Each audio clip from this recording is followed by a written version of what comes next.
You can influence mTOR by fasting and training cycles and nutrient timing. So when I'm in a muscle building block, I feed frequently, train heavy, I let the mTOR kind of run hot. But when I'm in a longevity or a reset phase, I'll extend my fasting window. I'll increase my zone 2 cardio. I'll drop my protein slightly, maybe increase my carbs a little bit and let autophagy kind of take the lead. And that cycling of stimulus and rest, I think, is the most primal, natural way to balance that growth and repair.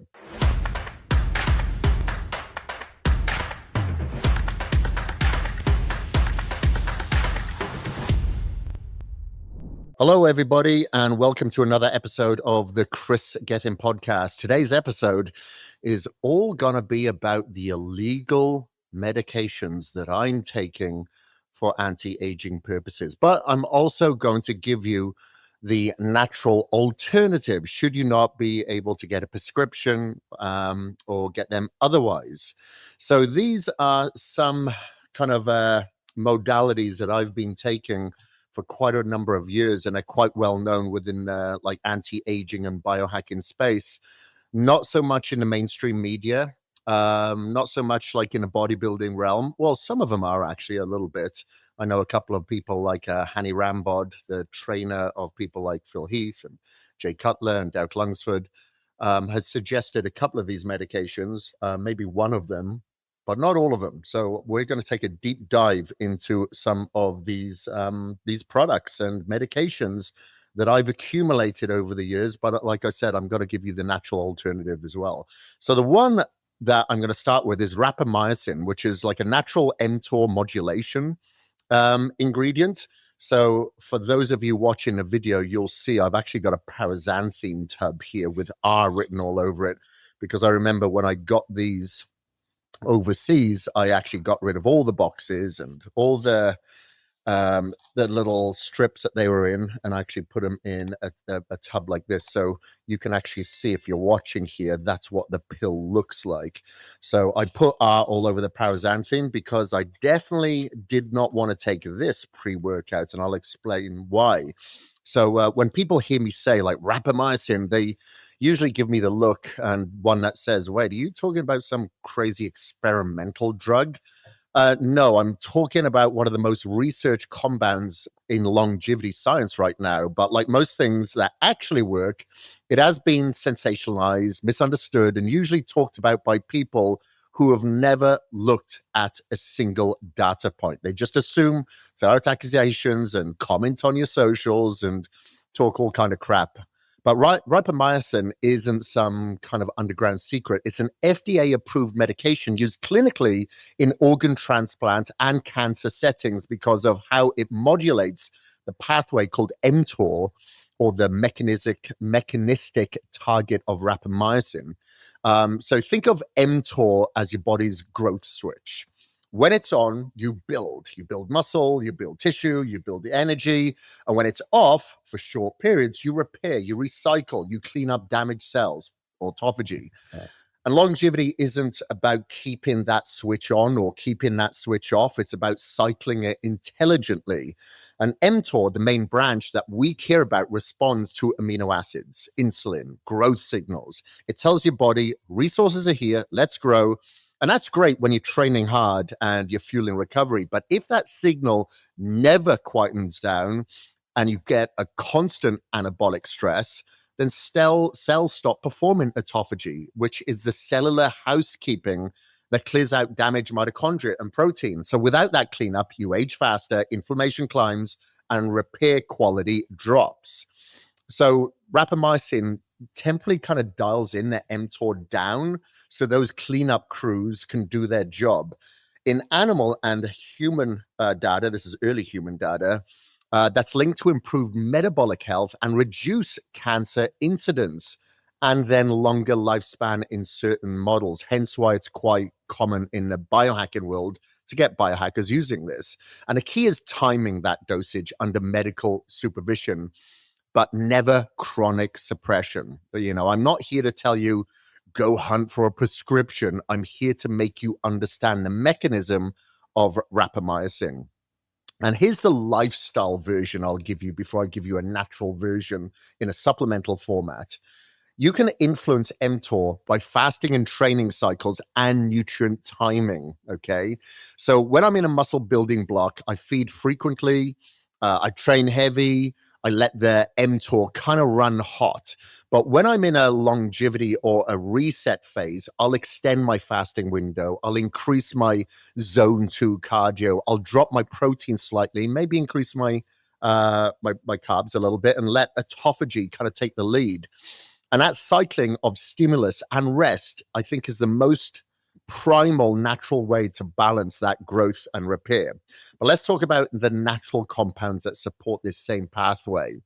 So you've heard of the ingredient resveratrol. It's found in red grapes and berries and Japanese knotweed. It activates SIRT1 and AMPK. You've heard me talk about these quite a few times over the past podcasts. But think of these as the longevity genes that improve your mitochondrial function and cellular cleanup. Resveratrol kind of pairs beautifully with fasting and NAD supportive compounds because it amplifies those survival signals. Okay. And then you got curcumin.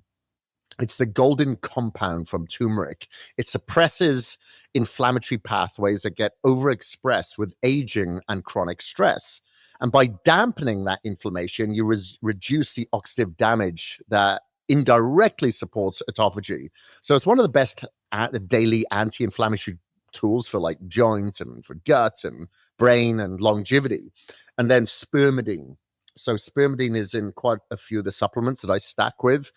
We've got longevity EAAs from Unmatched and Biostack Labs, NAD Regen, and it's a natural polyamine like found in wheat germ, mushrooms, aged cheese, and it's one of the few food-derived compounds directly shown to induce autophagy. So spermidine actually supports proteostasis, and basically it keeps your cellular proteins folded correctly and recycled efficiently. It's like during a lower, I like it during a lower calorie phase or a fasting phase because it deepens, that cleanup mode that I'm trying to attain. And you can think of these like resveratrol, curcumin, and spermidine as the rapamycin triad in the supplement world. They're gentle, they're sustainable, they're legal everywhere. You won't get the same pharmacological punch, but you'll push the same biological buttons, okay? And what I like to say is that if you are using, let's say, like rapamycin, you have to be very, very careful with that timing because it can decrease your performance and it can decrease your strength. So I will only do rapamycin once a week in the evening on a non-train. If it's a non-training day, the following day, that's when I take it once a week. I'm not going to tell you exactly doses or anything like that. I know what I take. But I'm not a doctor. I'm not a physician. Don't take this as medical advice. Okay. But this really works. The resveratrol, the curcumin, and spermidine with NAD. And that's why I'm going to talk about Biostack NAD Regen. It's not a stimulant, but NAD3 actually complements resveratrol and spermidine and curcumin because together they kind of enhance the mitochondrial cleanup and energy production, which is the same territory as rapamycin research is exploring, but just from another angle. Okay, so I really, really like this stack. So if you can't get hold of rapamycin, then try NAD Regen, okay? But the rapamycin conversation isn't about just taking a drug. It's about learning the rhythm of your biology, when to push muscle growth and when to invite repair or fasting. And you can emulate much of that benefit with strategic fasting, smart training, periodization, and compounds like NAD Regen, which has your NAD3, your resveratrol, your curcumin, your spermidine, okay? So do that consistently and you'll be playing in the same longevity sandbox without crossing any legal or medical lines. And then let's go on to part 2, which is metformin. So you've probably heard a few people talk about metformin. I've got it right here. If you're watching a video, you've got this box. So this is what I'll take. Usually like in the evening, and it comes in these blister packs, like so. Anyway, so when people kind of throw, longevity around, they usually mean better metabolic control, better energy, less inflammation, fewer ugly surprises on blood work. And metformin sits right in the middle of that conversation because of how it leans on AMPK, the same cellular energy sensor you hit with fasting and cardio. So I'm going to explain, how I think about it, what I do strictly as an educational breakdown. Then I'll show you how I mirror a lot of those benefits with a legal natural stack built around GD-Aid, which is, again, from BioStack Labs. This isn't a marketing ploy towards BioStack. I'm just called out two products that I actually use that happens to be by the same brand. So metformin is a prescription drug, and it's used primarily for type 2 diabetics and people who have insulin resistance. It's not a vanity pill. It's definitely not a shortcut. And it's not a free pass to eat junk, because mechanistically, it reduces their hepatic glucose output. It improves insulin sensitivity. It pushes on that AMPK pathway. So your cells get better at using fuel efficiently. Now, that can be really helpful if you're carrying visceral fat, your fasting glucose or insulin is a little bit higher than it should be. Now, the controversy comes from the timing and goals. If you're trying to max out like glycolytic adaptations or muscle hypertrophy, blunt force AMPK at the wrong time can make you feel flat and weak.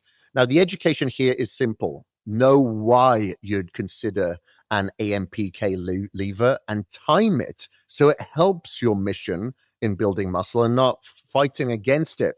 So here's how I translate that into real life. If I'm in a metabolic reset phase, my steps are high, I'm doing my zone 2 cardio, that volume is up, my sleep is locked in, calories are maybe a touch lower, protein is high, then AMPK is going to be my friend. So if I'm in a heavy strength or growth block, then AMPK is still a friend, but we don't want to invite him into like leg day dinner, so to speak. We time the stresses so the signal is clean. So I take it at night. That's when I'll usually take like 500 milligrams at night before bed or something like that. Now, a ton of you have been asking, what is a natural alternative, a non-prescription route that pushes a similar biology? Now, this is where GD-Aid by BioStack Labs fits in. It's a glucose disposal agent designed for meals where you actually eat carbohydrates with intent. And that could be like post-training, it could be refeeds, higher calorie days, or anytime you want better nutrient partitioning, basically. And what I like about this formula is that it's transparent and built on licensed ingredients. So a lot of you have heard of berberine, but then we have that much, much better version, which is like 10x better from Glucovantage, which is dihydroberberine. My friend Sean Wells from NNB actually invented this bad boy. So it's a bioavailable, very, very, very high bioavailable form of berberine, associated with AMPK activation and improved glucose handling, basically. Then you have Chromax. Again, I have this ingredient in Unmatched as well, and which supports insulin receptor function and glucose metabolism. It's actually an electroshred, so I like to hydrate with that as well. You have EnoSlim, which is astragalus and notoginseng. It's linked to AMPK pathways and nutrient uptake as well. Calorie burn, so basically grains of paradise. Now, this is a thermogenic support tied to help with brown fat activation. So you can get more mitochondria within your fat, so it can be utilized so much more efficiently. So it's a really helpful carb companion, especially at those carb-heavy meals. And then Ceylon cinnamon, milk thistle, bitter melon. There's no fairy dusting, no proprietary smoke screen. And the retailers that list the full panel, such as BioStack, hats off. And this shit works, because I will wear a CGM and I'll notice that my points are down by about 10 points when I take this versus when I don't. So that's the metabolic assist lane that I'm talking about. It's not a drug replacement.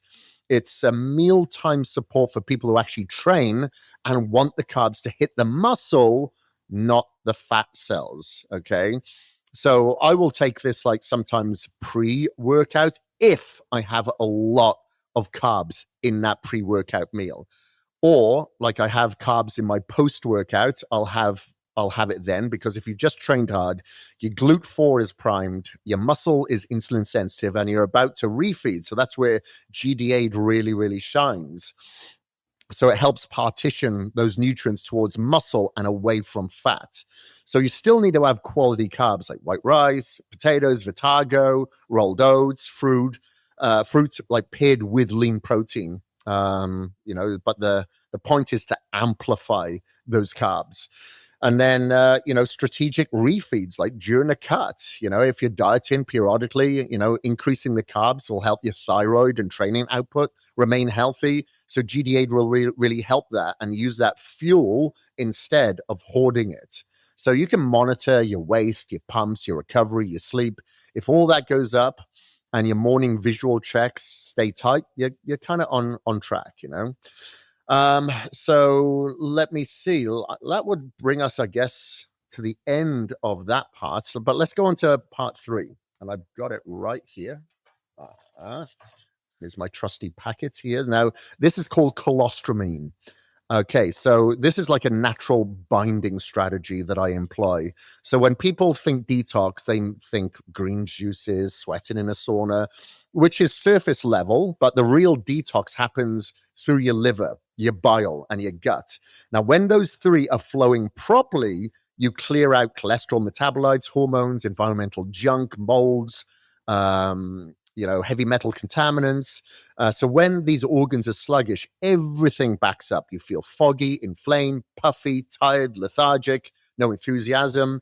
So that's why clinicians, and this is again a prescription drug, use colostramine. It's a prescription bile acid product. And originally it was made for lowering LDL cholesterol by binding bile acids in your intestine.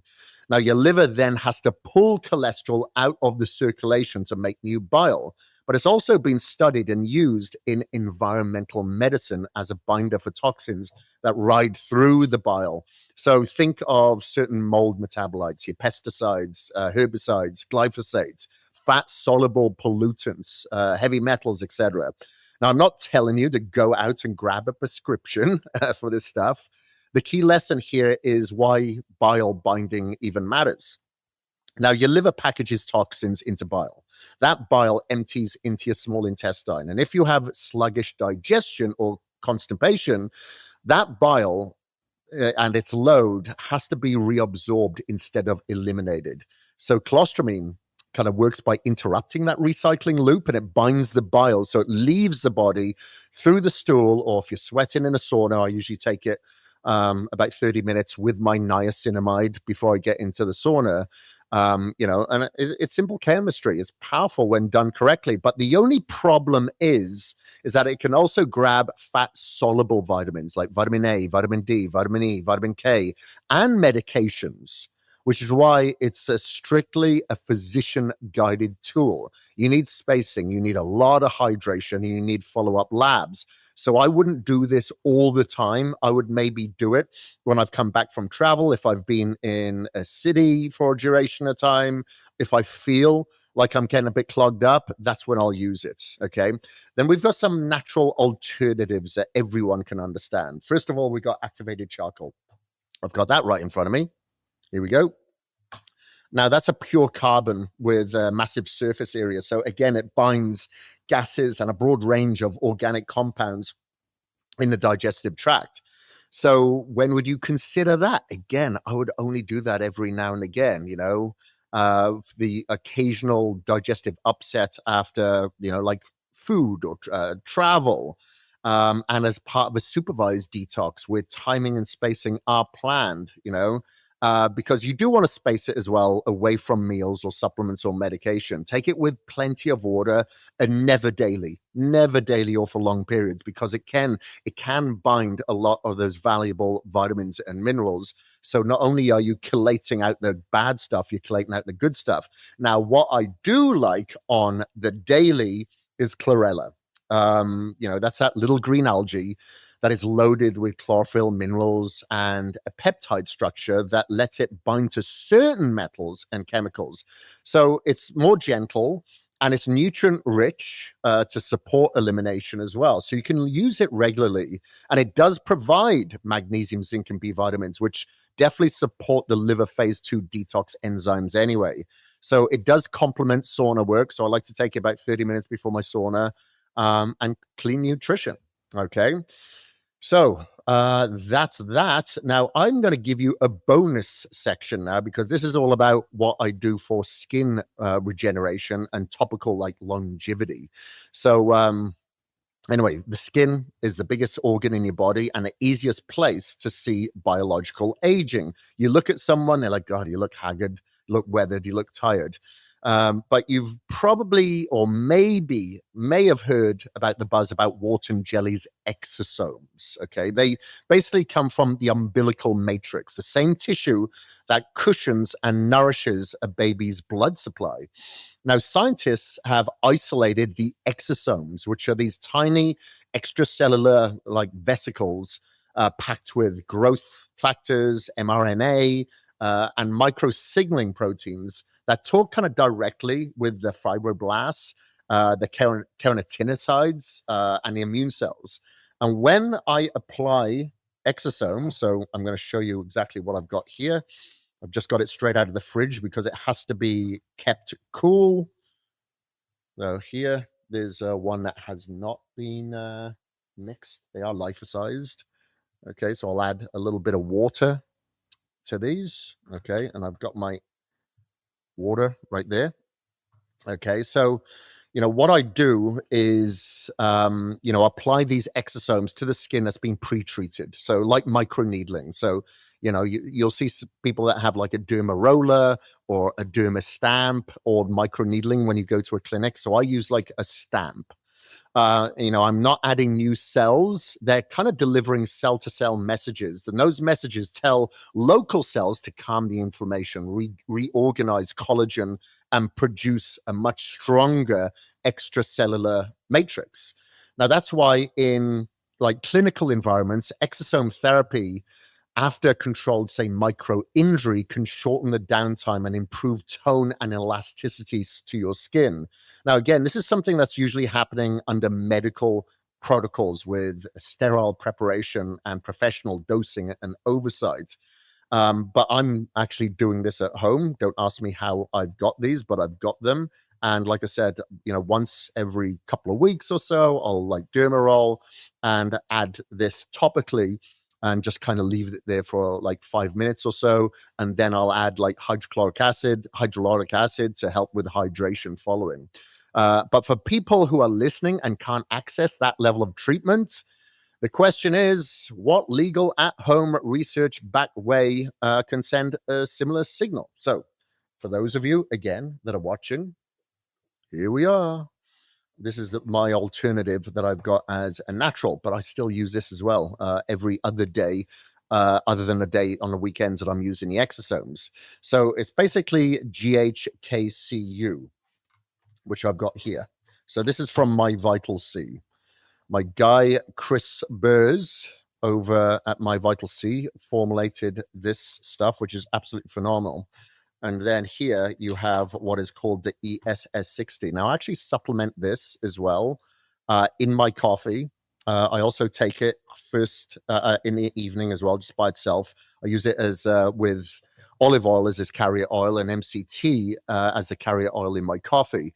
But for this as a topical, well, we'll talk about the GHK first. So think of this is your body's repair broadcast. When skin is injured, even slightly from microneedling, GHKCU levels actually spike. They bind to receptors on fibroblasts, telling them to produce collagen, to produce elastin, glycoaminoglycans, and they also downregulate like inflammatory cytokines and upregulate like your antioxidant enzymes like superoxide dismutase. So topically applied, GHKCU acts like a biological reminder for your skin. It's like, hey, it is healing time. And studies show improvement in skin firmness, fine lines, even hair follicle vitality over weeks of consistent use has been shown. The texture benefit most people notice comes from the collagen kind of cross-link, that integrity. It's not like plumping. It's the genuine kind of architectural support of your skin that is being created. Now, if you're using like a derma roller or derma stamp purely for cosmetic exfoliation, then a copper peptide serum straight after can reinforce like that natural signal. The trick here, though, is patience, because GHK or the copper peptides work over weeks and months, not hours, because what you're doing is kind of remodeling the protein structure and not painting over it. Okay. And then I'll open up the box again, because here you'll see the little dropper here. That is the ESS60. So this is the human grade form of C60. So when you layer the ESS60, which is like purified, vacuum processed C60 fullerene found in MyVital C, this is where the copper peptide tells cells to build, and the ESS60 acts like a molecular shield. So the C60 is a carbon sphere that can neutralize reactive oxygen species several times over before it degrades. So in vitro, it actually outperformed traditional antioxidants like vitamin C or vitamin E by orders of magnitude. And on skin, oxidative stress shows up as like dullness, uneven tone, open pores, capillaries, and loss of elasticity, so saggy skin. But ESS60's lipid-soluble structure, I guess, puts itself into the membranes and scavenges the free radicals right where they form. So it's also lipophilic, meaning that it penetrates really easily through the sebum barrier, which is perfect for topical formulas. And the version used in MyVital C is suspended in olive oil, which kind of doubles as a nutrient carrier and helps maintain that barrier hydration. So you have GHKCU sending those repair signals. You have ESS60 protecting those new structures from oxidative damage. So one builds, one defends, and it's a synergistic duo, I guess, for skin longevity, and I absolutely love it. So this is how I frame it. Like if you imagine Wharton's jelly exosomes as a cellular orchestra conductor, then GHKCU is like the first violin directing the collagen, and the ESS60 is the, I guess, security team guarding the stage from oxidative chaos. So all three definitely speak the same language, and that is like cell signaling, So that's what I love is I use both in synergy here. But I'd say the takeaway here is that like longevity isn't just what's happening inside your cells, it's what the world sees on your skin as well. And your exosomes, your peptides, your antioxidants are all part of that same conversation and the communication protection. So, whether you access it in a clinic with exosome therapy or at home with like your copper peptides and your C60, the principle is identical. You restore the dialogue between your cells and their environment. Because when your skin looks healthy, it's kind of a reflection of your internal signaling that is working too. So don't think without, just putting stuff on your skin is going to work without taking care of what's underneath it as well. And that obviously is what you put in your mouth, your health, your decisions that you make every time you put something on your plate. So thank you ever so much for joining me. Hopefully you've taken something away from this. Like I said, if you can't get any of these things in a clinical setting and you can't get guidance specifically from your doctor or prescription, then there are some really great, healthy, natural alternatives to boot. Please do share this with anybody else that you feel that this would help or assist. If you do like this, please comment and please subscribe to the Kris Gethin podcast and share it with anybody else. Until next time, this is Kris Gethin. Thank you very much. We will see you next week.